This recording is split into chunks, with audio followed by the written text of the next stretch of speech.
आज दिन भर की कई महत्वपूर्ण खबरें निकल के सामने आ रही है कि कर आपको विस्तार से बताते हैं। उससे पहले चैनल को अब तक सब्सक्राइब ना किया हो तो फॉरवर्ड चैनल सब्सक्राइब कर दे, लाइक कर दे, शेयर कर दे ताकि इसी तरह की खबर आप हर रोज़ देख सकें। चलिए शुरू करते हैं पहली बड़ी खबर। कर्नाटक के मुख्यमंत्री सिद्धारमैया ने कथित ज़मीन घोटाले मामले में हाई कोर्ट का दरवाज़ा खटखटाया है। उन्होंने राज्यपाल थावरचंद गहलोत के आदेश को चुनौती दी है। राज्यपाल ने मुख्यमंत्री पर केस दर्ज करने की मंजूरी दी थी।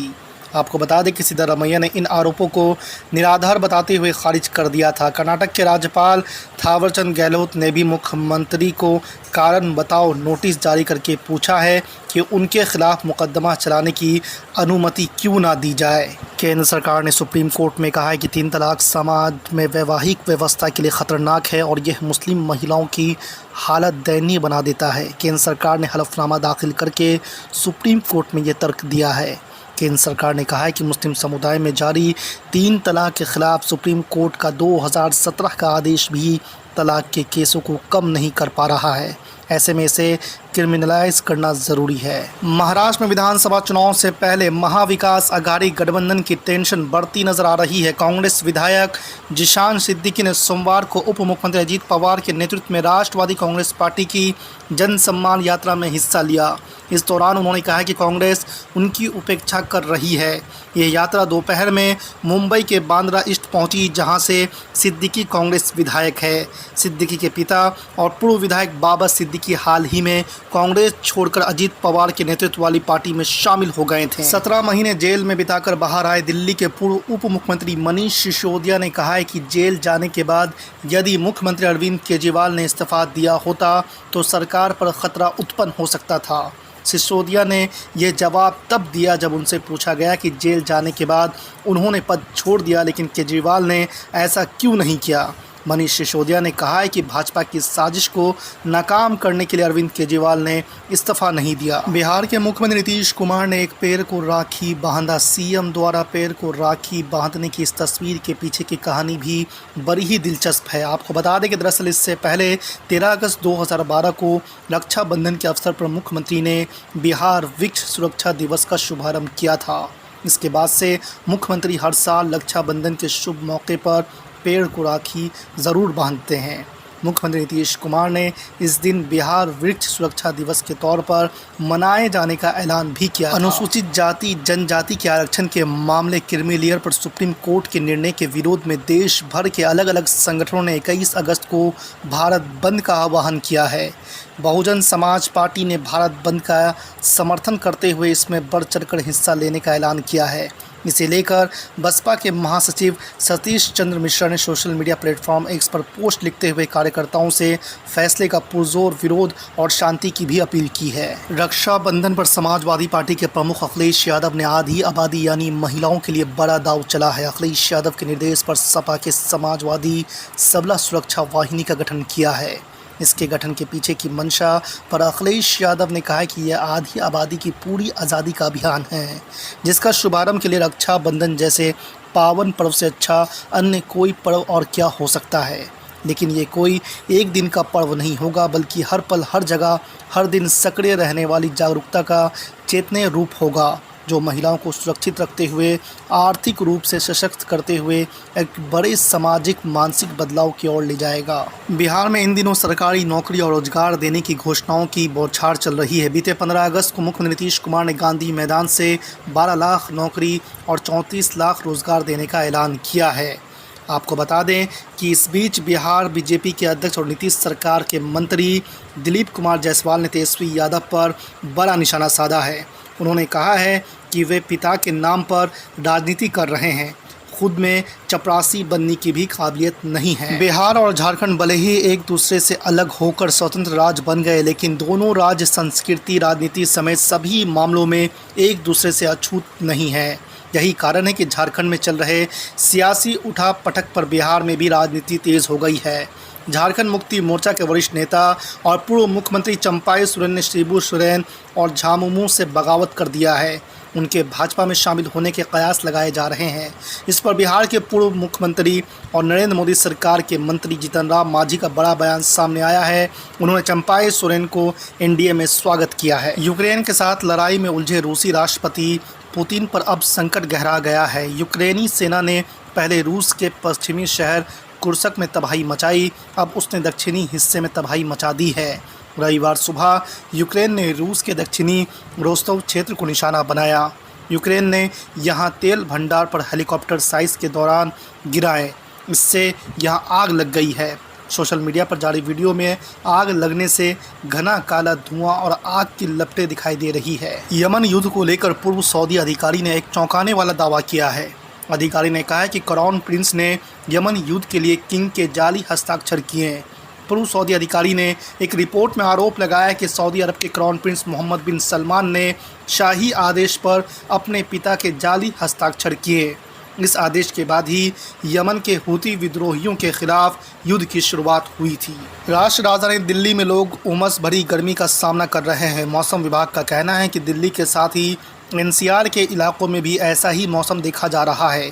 आईएमडी की माने तो दिल्ली एनसीआर के इलाकों में अगले 3-4 दिनों तक मौसम का ऐसा ही रुख देखा जाएगा। हालांकि इस बीच हल्की बारिश या फुहारे राहत पहुंचा सकती है, लेकिन भारी बारिश के आसार नहीं है। उत्तर प्रदेश में लोकसभा चुनाव के बाद से सपा और भाजपा के बीच वार पलटवार का दौर तेज हो चुका है। खासकर समाजवादी पार्टी के प्रमुख अखिलेश यादव और डिप्टी सीएम केशव मौर्य के बीच सोशल मीडिया प्लेटफॉर्म एक्स पर वाकई युद्ध चल रहा है। केशव मौर्य ने रविवार को मुख्यमंत्री योगी आदित्यनाथ के खुले मन से तारीफ की तो एक बार फिर से अखिलेश यादव के निशाने पर आ गए। अखिलेश यादव ने सोशल मीडिया एक्स पर ही केशव मौर्य पर तंज कसा। अखिलेश यादव ने लोकसभा चुनाव और सिराथू में मिली हार की याद दिलाई। अखिलेश यादव ने केशव मौर्य का बिना नाम लिए कहा कि कोई डबल हार के उपहार के बाद भी डबल इंजन का प्रशंसा प्रमाण पत्र बांट रहे हैं। एनडीए के नेताओं की शुक्रवार को नई दिल्ली में एक महत्वपूर्ण बैठक हुई है, जिसमें कई मुद्दों पर चर्चा की गई। बैठक भाजपा अध्यक्ष जेपी नड्डा के निवास पर आयोजित की गई, जिसमें मणिपुर में जारी हिंसा और केंद्र सरकार द्वारा प्रस्तावित एक राष्ट्र एक चुनाव पर विमर्श किया गया।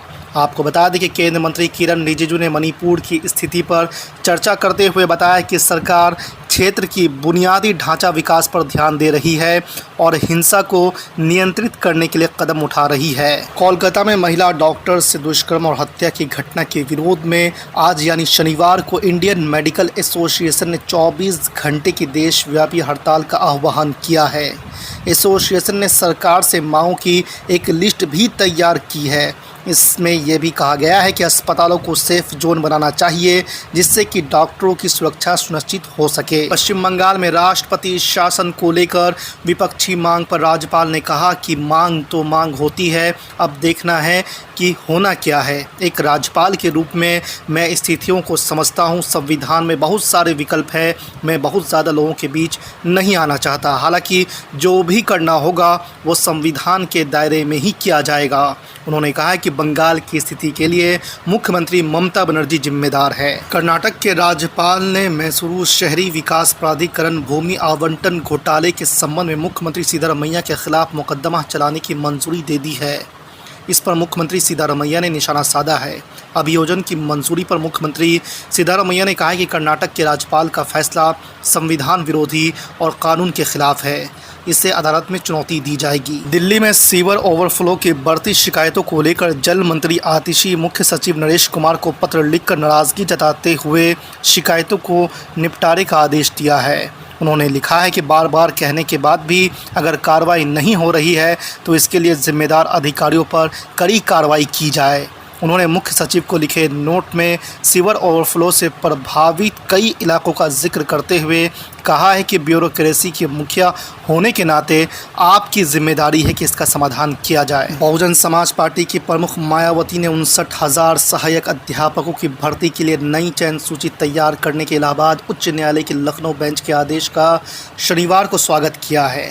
मायावती ने कहा है कि उच्च न्यायालय के फैसले से साबित होता है कि राज्य की सरकार ने अपना काम निष्पक्षता से नहीं किया। बिहार के मुख्यमंत्री नीतीश कुमार ने आज राजगीर में खेल एकेडमी सह अंतर्राष्ट्रीय क्रिकेट स्टेडियम का किया निरीक्षण। यह प्रोजेक्ट 750 करोड़ की लागत से बन रहा है, जिसमें 23 से ज़्यादा खेल के लिए उच्च स्तरीय खेल सुविधा का निर्माण किया जा रहा है। जल्द ही athletics, football, hockey, volleyball, swimming pool, table tennis आदि सुविधाएं को उपयोग हेतु खेल विभाग को सौंप दिया जाएगा। झारखंड में विधानसभा चुनाव होने वाले हैं। इन चुनाव से पहले झारखंड विधानसभा चुनाव का पहला ओपिनियन पोल सामने आया है। इस ओपिनियन पोल में झारखंड के वर्तमान मुख्यमंत्री हेमंत सोरेन दूसरे नंबर पर आए हैं। भाजपा के एक पूर्व मुख्यमंत्री झारखंड के लोगों की पहली पसंद बनकर सामने आए हैं। ओपिनियन पोल में 4 नेताओं का नाम दिया गया था, जिसमें भाजपा के पूर्व मुख्यमंत्री को सबसे ज़्यादा लोगों ने झारखंड के सीएम के रूप में पसंद किया है। रूस और यूक्रेन के बीच चल रहे संघर्ष में एक नई और चौंकाने वाली स्थिति उत्पन्न हो गई है। हाल ही में यूक्रेन ने रूस पर एक आक्रामक हमला किया, जिससे न केवल पुतिन के लिए चिंता बढ़ा दी है, बल्कि पश्चिमी देशों को भी आश्चर्यचकित कर दिया है। इस हमले के बाद रूस ने अपनी सुरक्षा व्यवस्था को मजबूती प्रदान करने के लिए और कुर्स्क क्षेत्र को सुरक्षित करने के लिए महत्वपूर्ण कदम उठाए हैं। सऊदी अरब के क्राउन प्रिंस मोहम्मद बिन सलमान ने अपनी हत्या का डर जताया है। उन्होंने अनवर सादत का उदाहरण देते हुए कहा है कि उनकी भी हत्या की जा सकती है। सऊदी के राजकुमार का कहना है कि उन्होंने इजराइल के साथ संबंधों को सामान्य बनाने के लिए अपना समर्थन दिया है, इस कारण उनकी हत्या की जा सकती है। प्रिंस मोहम्मद बिन सलमान ने कथित तौर पर अमेरिकी सांसदों से कहा है कि उन्हें शांति की अपनी कोशिशों के कारण मारे जाने का डर है। फ्रांस में आयोजित एक एयर शो के दौरान एक दर्दनाक हादसा हुआ है, जिसमें 65 वर्षीय पायलट की जान चली गई है। पायलट एक फोगा मैजिस्टर जेट विमान उड़ा रहा था, जो अचानक नियंत्रण खोने के बाद भूमध्य सागर में गिर गया। इस हादसे में पायलट की मृत्यु हो गई। पायलट के शव को बाद में बरामद किया गया। घटना का वीडियो सोशल मीडिया पर वायरल हो गया है। अमेरिकी उपराष्ट्रपति कमला हैरिस और पूर्व राष्ट्रपति डोनाल्ड ट्रंप के बीच राष्ट्रपति चुनाव को लेकर बहस होने वाली है। ट्रंप ने इसकी तैयारी शुरू कर दी है। उन्होंने डिबेट भाषण में मदद के लिए एक हिंदू महिला नेता को चुना है। ट्रंप ने अपने हमलों को तेज़ करने में मदद के लिए पूर्व डेमोक्रेटिक कांग्रेस और हिंदू अमेरिकी नेता तुलसी गब्बार्ड को सामने लाया है। न्यूयॉर्क टाइम्स ने अपनी रिपोर्ट में इसकी जानकारी दी है। गुरुवार को अजीत पवार ने मराठा कोटा मुद्दे पर चर्चा के लिए राज्य में एक सर्वदलीय बैठक बुलाने की वकालत की है। 3 दिन पहले उनके चाचा और वरिष्ठ नेता शरद पवार ने भी इसी तरह इस मुद्दे पर सर्वदलीय बैठक बुलाने की मांग की थी। अजित पवार ने अपनी जन सम्मान यात्रा के दौरान पीटीआई भाषा से बातचीत में कहा है कि विपक्षी दलों को नज़रअंदाज नहीं किया जा सकता, क्योंकि वे भी लोगों का प्रतिनिधित्व करते हैं। भाजपा के वरिष्ठ नेता सुब्रमण्यम स्वामी ने राहुल गांधी की नागरिकता के मामले में हाई कोर्ट में अर्जी दाखिल की है।